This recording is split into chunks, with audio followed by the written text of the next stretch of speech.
Dalam ayat ini jelas disebutkan bahwa ibadah zakat merupakan sebuah perintah. Sebagai makhluk dan hamba, perintah yang diberikan Allah menunjukkan sebuah kewajiban yang wajib dipatuhi dan dikerjakan.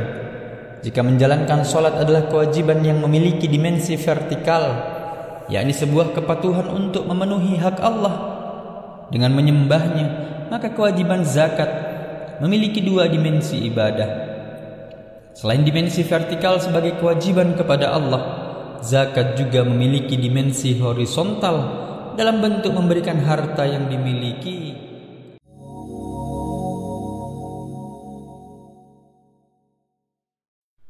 Assalamualaikum warahmatullahi wabarakatuh. Alhamdulillahi rabbil alamin, wabihi nasta'inu ala umuri dunya waddin.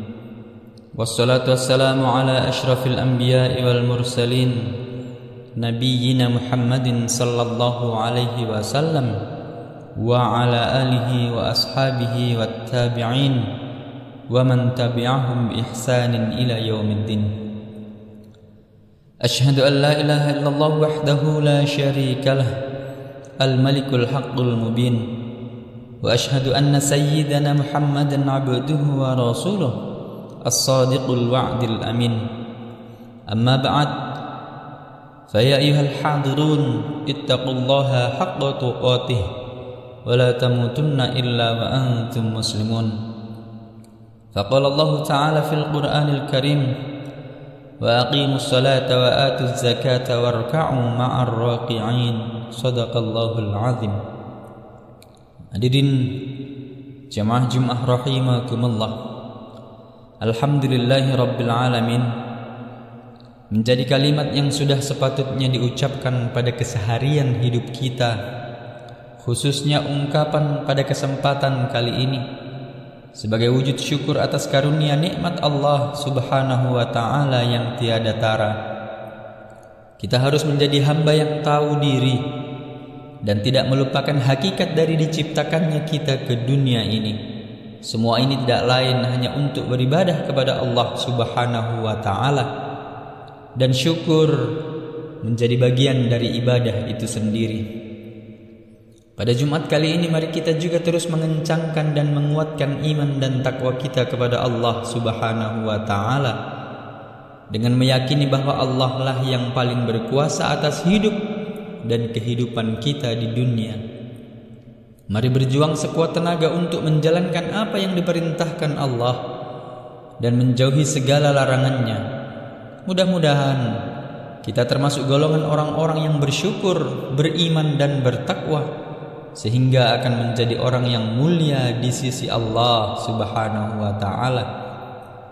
Hadirin jamaah Jumat rahimakumullah, pada kesempatan Jumat kali ini Khatib mengajak kita semua untuk merenungi makna dan hakikat dari ibadah zakat yang pada bulan Ramadan, khususnya di akhir bulan suci ini, senantiasa menjadi bahan diskusi, kajian dan materi perbincangan hangat umat Islam. Selain mempelajari definisi dan pernak-pernik pengamalan rukun Islam yang ketiga ini, sepatutnya kita juga mengetahui hakikat ibadah zakat yang kita lakukan.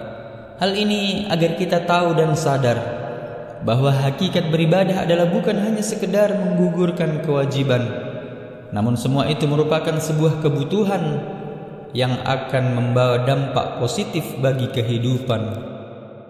Hadirin jamaah Jumat yang berbahagia, Allah subhanahu wa ta'ala berfirman dalam Quran surah An-Nur, wa aqimus salata wa atuz zakata, dan dirikanlah salat, tunaikanlah zakat, wa ati'ur rasula la'allakum turhamun, dan taatlah kepada Rasul supaya kamu diberi rahmat. Dalam ayat ini jelas disebutkan bahwa ibadah zakat merupakan sebuah perintah. Sebagai makhluk dan hamba, perintah yang diberikan Allah menunjukkan sebuah kewajiban yang wajib dipatuhi dan dikerjakan. Jika menjalankan sholat adalah kewajiban yang memiliki dimensi vertikal, yakni sebuah kepatuhan untuk memenuhi hak Allah dengan menyembahnya, maka kewajiban zakat memiliki dua dimensi ibadah. Selain dimensi vertikal sebagai kewajiban kepada Allah, zakat juga memiliki dimensi horizontal dalam bentuk memberikan harta yang dimiliki, karena di dalamnya terdapat hak-hak orang lain.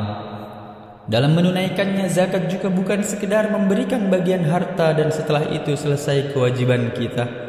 Namun di situ terdapat aturan dalam pengeluarannya dan sudah ditentukan besaran harta yang harus dikeluarkan. Inilah kemudian yang menjadikan zakat disebut masuk dalam kategori ibadah maliyah atau ibadah kehartaan. Hadirin jemaah rahimakumullah, dalam kitab Ihya Ulumuddin, Imam Al-Ghazali pernah menjelaskan 3 hakikat dan makna tujuan dari kewajiban berzakat.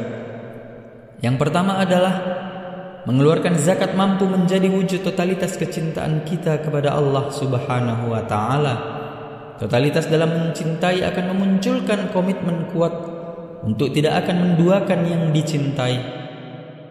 Keterkaitan dengan keesaan Allah, maka zakat akan menyempurnakan keimanan untuk tidak akan menduakan Allah dan menguatkan bahwa Dialah satu-satunya yang berhak untuk disembah. Qul huwallahu ahad, katakanlah hai Muhammad, Dialah Allah yang Maha Esa. Allahus Samad, Allah adalah tempat untuk meminta segala sesuatu. Lam yalid wa lam yulad, Allah tidak beranak dan tidak pula diperanakkan. Walam yakul lahu kufuwan ahad, dan tidak ada sesuatu yang setara dengan Dia.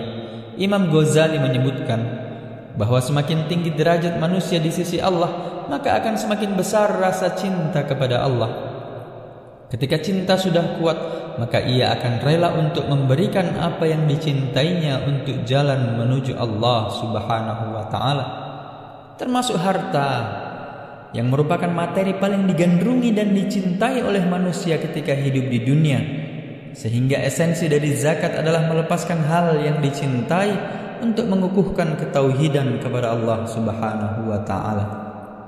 Jemaah rahimakumullah, hakikat zakat kedua menurut Imam Al-Ghazali adalah sebagai ikhtiar untuk membersihkan diri dari berbagai sikap negatif, khususnya sifat kikir dan pelit. Sifat buruk ini bisa diobati dengan membiasakan diri membantu orang lain dengan harta yang kita miliki, khususnya melalui zakat.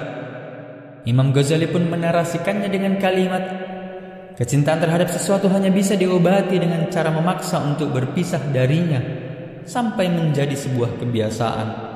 Kita juga sebenarnya tak perlu khawatir jika ketika memberikan harta kepada orang lain, harta kita akan berkurang.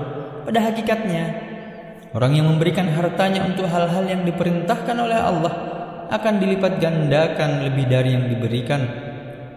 Terkait hal ini Allah telah menegaskannya, Masalul ladzina yunfiquna amwalahum fi sabilillah, perumpamaan orang yang menginfakkan hartanya di jalan Allah, kamatsali habbatin ambatat sab'a sanabil, seperti sebutir biji yang menumbuhkan 7 tangkai, fi kulli sumbulatin mi'atu habbah, pada setiap tangkai ada 100 biji. Allahu yudha'ifu liman yasha', Allah melipat gandakan bagi siapa yang Dia kehendaki. Wallahu wasi'un alim, dan Allah Maha luas, Maha mengetahui. Hadirin jamaah rahimakumullah, hakikat zakat yang ketiga adalah zakat yang kita keluarkan pada hakikatnya adalah sebagai wujud syukur atas nikmat dari Allah. Perlu kita sadari bahwa Allah telah memberikan kita nikmat anggota badan yang harus kita syukuri dengan wujud ibadah badaniyah seperti sholat dan ibadah sejenisnya. Selain itu juga Allah telah memberikan nikmat memiliki harta benda yang cara mensyukurinya adalah dengan ibadah maliyah, ibadah harta, yakni dengan mengeluarkan zakat, infak dan sedekah. Lebih dari itu, Imam Ghazali pun menyebutkan bahwa zakat juga bukan sebatas bentuk syukur, tapi juga wujud kepedulian dan kasih sayang terhadap orang lain, khususnya yang membutuhkan uluran tangan kita. Dengan kepedulian ini, kita kemudian akan bisa menjadi jiwa-jiwa yang bisa memberi manfaat pada orang lain. Rasulullah bersabda, khairan nasi anfa'uhum linnas, sebaik-baik manusia adalah yang paling bermanfaat bagi orang lain. 3 hakikat zakat menurut Imam Ghazali ini cukup kiranya mampu mendewasakan kita dalam berzakat.